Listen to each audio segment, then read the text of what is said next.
Hello and welcome to CRJU 605 Crime Analysis. My name is Becky and I'm going to be your professor throughout this online class. So the first chapter we're going to look at is some basic social network analysis or SNA fundamentals. And basically what we're going to look at is social network analysis basics. This chapter will be just an overview of some of the main methods of social network analysis that we'll look at throughout the semester, and we will delve into each of these more specifically as we progress. In this first block, block 1, we're going to define social network analysis, and we're going to look at the goals, or some of the goals of social network analysis for this class.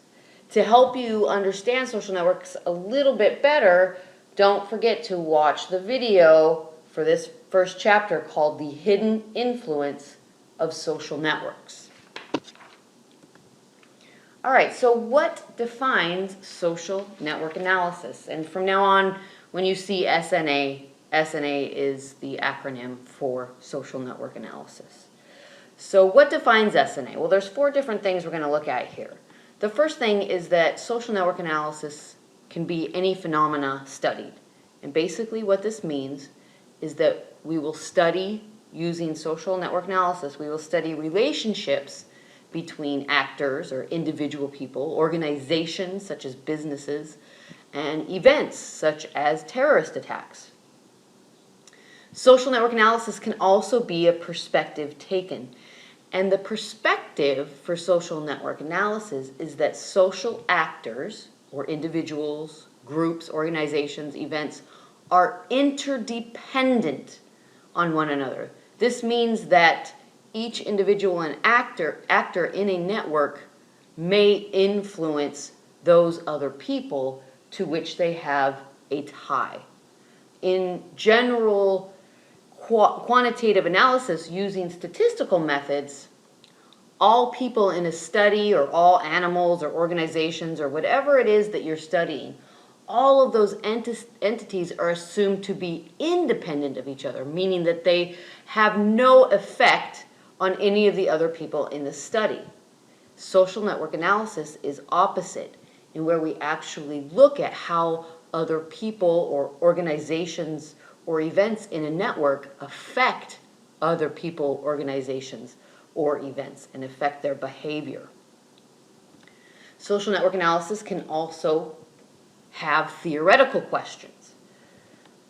So we can look at relationships between actors and how those relationships have important consequences on behavior. How do individuals in a network affect or influence the behavior of other individuals in that network? So think about your social networks and the people you know at school, your social network at home, your social network at work, and think about how the people that you are acquainted with affect or influence sometimes your behavior.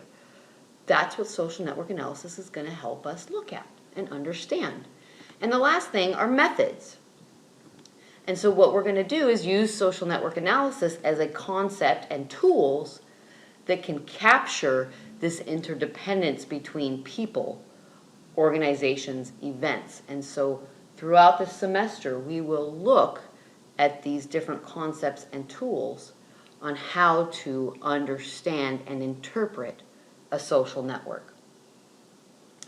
So the definition of SNA that we're going to use from this class comes from your text by Sean Everton, Disrupting Dark Networks.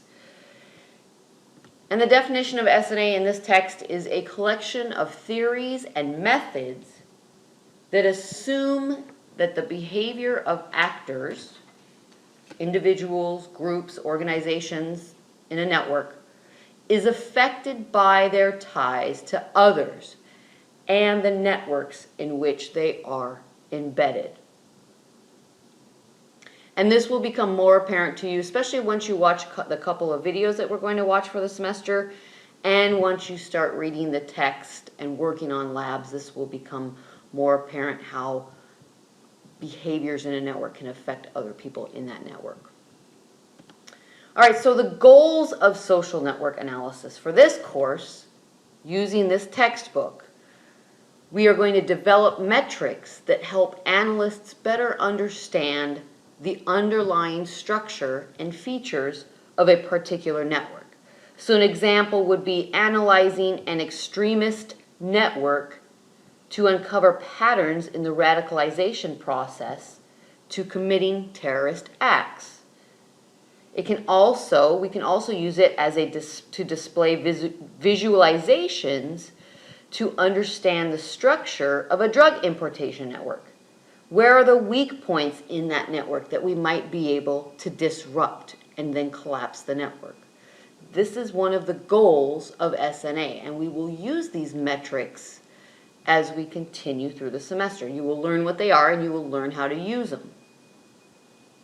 Another goal of SNA is to apply it to crime analysis. And applied to crime analysis, this means that we are going to assist in criminal apprehension. And to do that using SNA, it means finding underlying patterns of crime. And the second part is to help reduce crime and disorder. And this includes implementing crime prevention responses. And so through network analysis, prevention strategies can be implemented, such as finding key players or important people who could become extremists, and then diverting them into educational or rehabilitation programs. We can integrate them into the community in which they live, and thus we can hopefully change their ideologies towards the world.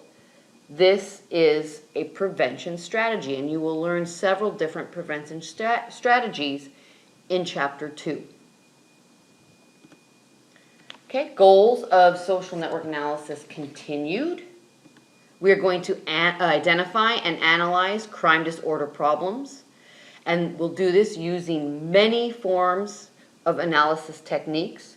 These will be ways to implement crime analysis, such as GIS and crime mapping techniques, statistical analysis, PredPol, and social network analysis with statistical analysis. We'll be using social network analysis to identify and analyze crime and disorder problems. Second is to evaluate law enforcement efforts. And basically what this is whatever strategies are implemented, we want to make sure those strategies are working, because if they're not working, you're wasting a lot of time, a lot of money, a lot of resources on something that might not work. And so to evaluate these, what we basically do is we want to ask, did the interdiction strategy to target central nodes in a terrorist network prove effective in breaking down that network? Or was the network too decentralized? Again, some of these terms are not going to be familiar with you yet. Don't worry, as we continue through the semester and through the text and labs, all of these terms will become secondhand nature to you.